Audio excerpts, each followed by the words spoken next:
We're in today with the GTX 950. This is a 2015 video card with 768 shaders. It's got 2 GB of VRAM GDDR5 running at 1102 MHz on the core clock, 1653 MHz on the memory clock, 128 bits bus width, DirectX 12, and today we're gonna pair it up with this E5 2699 V4 with 22 cores and 22 threads with hyper-threading disabled. This is a very interesting video card, but the best thing we can do for it is just jump in a couple of games and see how it holds. Let's go. Let's start with Cyberpunk, because Cyberpunk on this occasion with 1080p, low details and FSR, I mean frame generation activated, you can see I got like 60 FPS.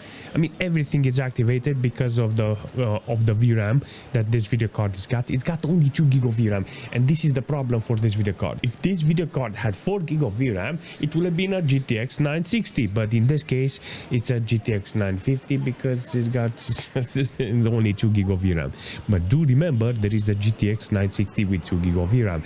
In this situation with this video card, you can actually see I got 60 FPS in Cyberpunk. Back in the days when the game was not optimized, you could have seen that this video card was not capable of delivering barely 30-40 FPS. But in this situation with this video card today and how it's optimized with 260 watts consumption from the computer, you get 60 FPS with frame generation, and I like it. I like this idea of this video card running in a game like this. It deserves to be utilized properly. It's got 80 watts consumption plus the computer. I think that's the chip only. I got 260 watts consumption from the whole thing, you know. I think 100, 150 maybe the computer and 100 the video card.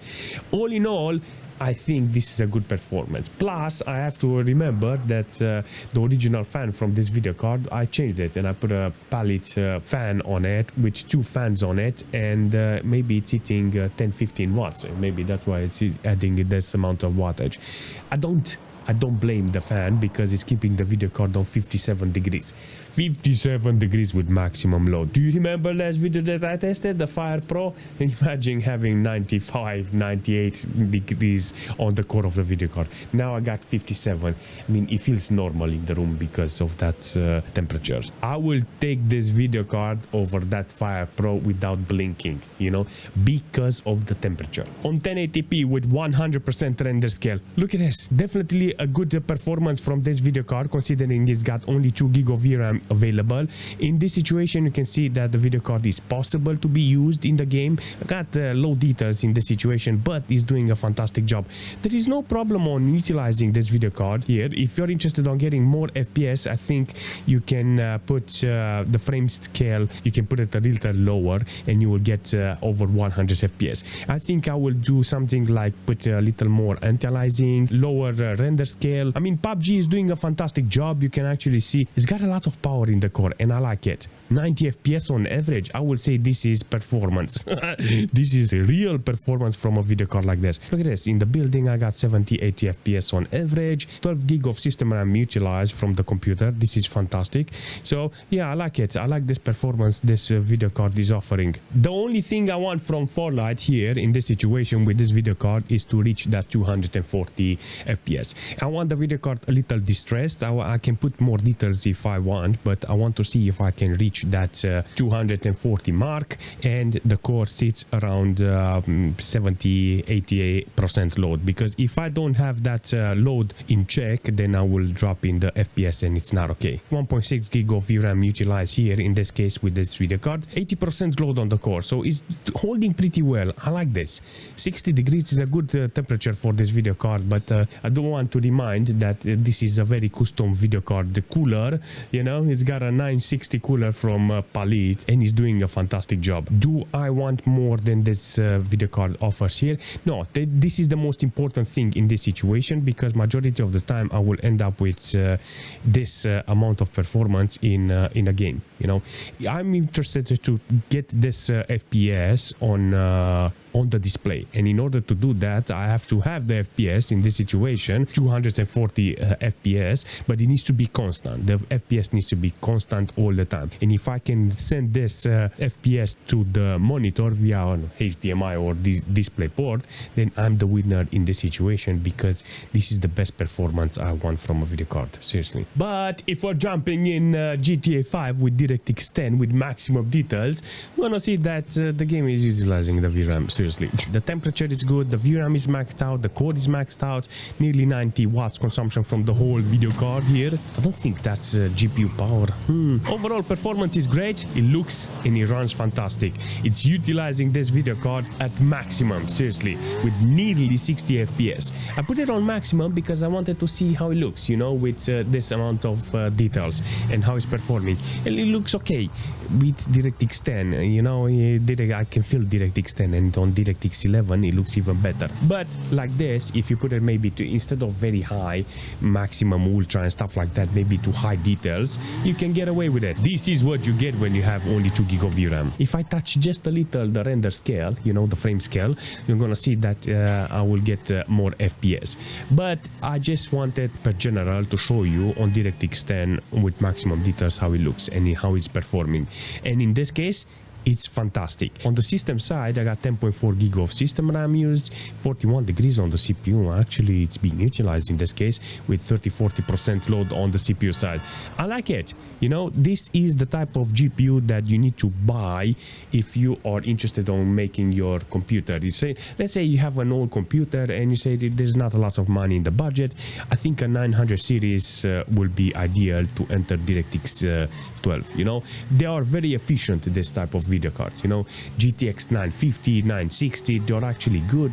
DirectX 12 support, driver support is still on, so overall performance in this is good. You know, you can play with DLSS, but it does offer you a lot of games like this on decent performance. So I will say GTX 950 in GTA 5, it's actually good. GTX 950 in Counter-Strike, you can actually see is doing a fantastic job. I put everything on 1080p, low details, high performance, fidelity FX in order to see if this video card can actually run really fast. I'm very interested on this video card to have high FPS, because for me this is the most important thing, you know, to output this FPS on the display port in order to get the best performance from my computer and this video card. You can actually see it's doing a fantastic job. There's no problem on utilizing this GTX 950 with this 1.6 GB of VRAM utilized, maximum core load in this case. But if you're interested on actually using this video card even with more FPS, I think lowering the resolution will be ideal. In this case, there is no problem on getting nearly around 100 FPS on average, 260 watts consumption from the whole computer. All in all, this video card with this system is doing a fantastic job. There is no problem on achieving high performance with this in Counter-Strike.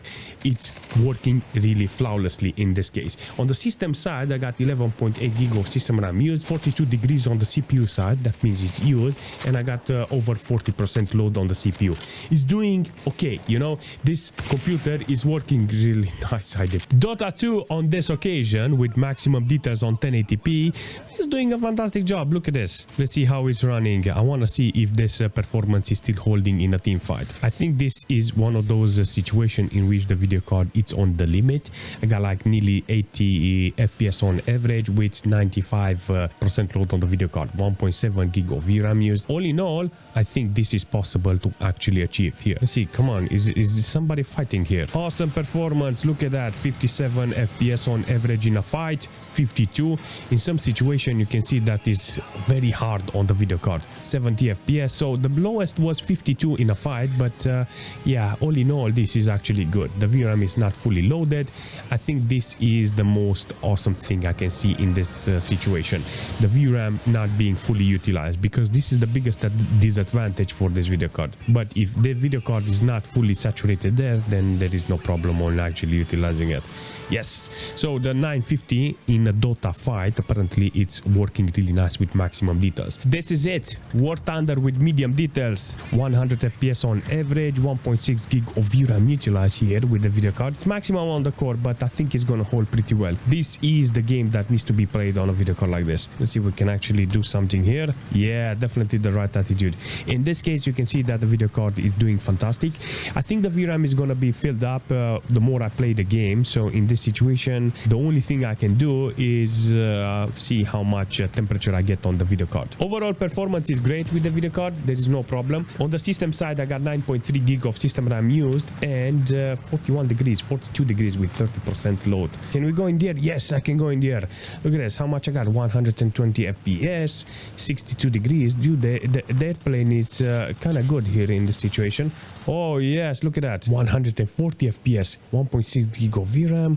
I think there is room for improvement here if I wanted to utilize more from the video card. I can use more VRAM in this situation if I'm interested on using this video card at maximum. I'm very proud of the DY fan that I managed to do here. Apparently taking the fan from a 960, putting on a 950. It's something. Seriously, 61 degrees. And well, I put two wires there and connected at maximum fan speed, but it doesn't matter. It's doing the job and exactly what I need from a video card like this. This is a fantastic GPU, seriously. It's 2015, 1 year, and it's gonna be 10 years old, but it's still getting driver support. I like this idea, this 900 series that is offering, still capable of delivering some nice FPS. But my opinion will be to put this with some older titles. It's going to do a fantastic performance, and it's SLI compatible. Imagine getting two 950s. No, I'm joking. Overall performance with the video card is fantastic. The only thing is important here to find it cheap. If you can find this video card cheap, there is no problem on this. Seriously, you can transform any computer in a gaming computer with a video card like this. There's a lot of good video cards from 900 series, but the start is from here with 950. They're very efficient, apparently, less than 100 watts. But overall performance, you manage to see that if you can keep the computer under 300 watts, it will be ideal. You know, 200 watts nowadays, considering the electricity price, I will say it's a fantastic video card to have in the computer. Regardless, I like it a lot, and if you have any suggestion for this 950 in the future, please leave a comment and I will see you very soon.